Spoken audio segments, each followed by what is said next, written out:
देखिए हर खबर यहीं पर। सब्सक्राइब कीजिए TV9 भारतवर्ष।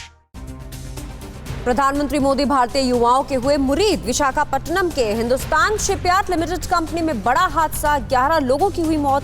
पुंछ में फिर से नापाक हरकत और सैलाब के बीच दांव पर क्यों है जिंदगी। राज्यसभा सांसद अमर सिंह अब नहीं रहे।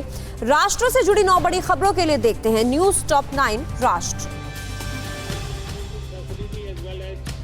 प्रधानमंत्री नरेंद्र मोदी ने वीडियो कॉन्फ्रेंस के जरिए स्मार्ट इंडिया हैकेथॉन के ग्रैंड फिनाले को संबोधित किया। इस दौरान प्रधानमंत्री ने कहा कि देश में इनोवेशन, रिसर्च, डिजाइन, डेवलपमेंट और एंटरप्रेन्योरशिप के लिए जरूरी इकोसिस्टम तेजी से तैयार किया जा रहा है। देश की नई एजुकेशन पॉलिसी में इस बात का विशेष ख्याल रखा गया है।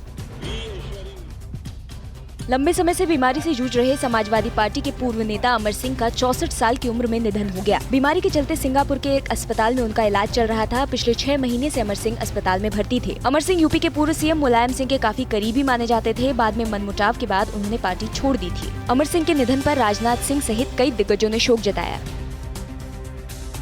आंध्र प्रदेश के विशाखापट्टनम में हिंदुस्तान शिपयार्ड लिमिटेड कंपनी में बड़ा क्रेन गिरने से 11 लोगों की मौत हो गई। इस हादसे में कई लोग घायल हो गए। घटना की जानकारी मिलते ही मुख्यमंत्री जगन मोहन रेड्डी ने जिला प्रशासन को राहत बचाव के काम में तेजी लाने के निर्देश दिए। नेवल शिपयार्ड के अधिकारी भी राहत बचाव में लगे हैं।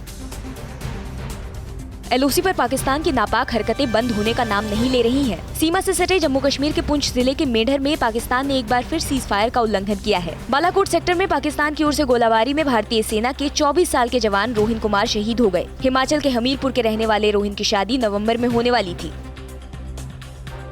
यूपी के बुलंदशहर से 8 दिन पहले लापता वकील धर्मेंद्र चौधरी का शव बरामद कर पुलिस ने हत्याकांड का खुलासा कर दिया है।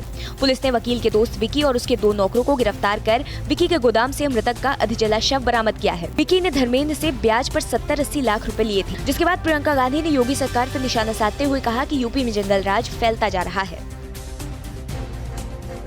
दिल्ली से सटे गुरुग्राम में बीच सड़क पर गुंडागर्दी की एक सनसनीखेज तस्वीर देखकर आपका भी कलेजा कांप जाएगा। गौमांस के शक में एक युवक पर कुछ लोगों ने हमला कर दिया।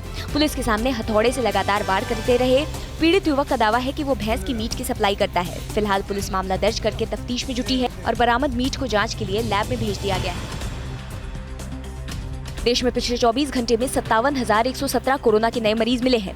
ये अब तक एक दिन में मिले सबसे ज्यादा कोरोना मरीजों का आंकड़ा है। पिछले 24 घंटे में 764 लोगों की मौत हो गई। कोरोना संक्रमितों की संख्या करीब 17 लाख तक पहुंच गई है, जिसमें 5,65,000 से ज्यादा एक्टिव केस हैं। अब तक 36,500 से ज्यादा की मौत हो चुकी है। आसमान से आफत और जमीन पर कोई राहत नहीं। उत्तराखंड के रुद्रप्रयाग की तस्वीरें डरा रही हैं। पानी के वेग के आगे जिंदगी का जद्दोजहद है। घुंगासू बांगर इलाके में जान जोखिम में डालकर लोग इस उफनते नाले को पार करने को मजबूर हैं। देखिए, घास पकड़कर नाले को पार कर रहा ये शख्स। नजर हटी तो हादसा होने की 100% गारंटी है। तेज धार में नामोनिशान मिटना तय है। उत्तराखंड के पिथौरागढ़ में बारिश से बड़ी तबाही हुई है। ये तस्वीरें धारचूला के खिमती गांव की हैं। सैलाब में 6 पैदल पुलों के बहने के बाद यहाँ के लोग जान जोखिम में डालकर नदी को पार करने को मजबूर हैं। मदद के नाम पर प्रशासन से सिर्फ आश्वासन मिला, लिहाजा खिमती गांव के प्रधान ने अब खुद लोगों को नदी पार कराने का बीड़ा उठाया है। TV9 नेटवर्क 5 भाषाएं, हिंदी, तेलुगु, कन्नड़ा, मराठी और गुजराती। 48 करोड़ इंप्रेशंस। देश का number 1 news network TV9 network.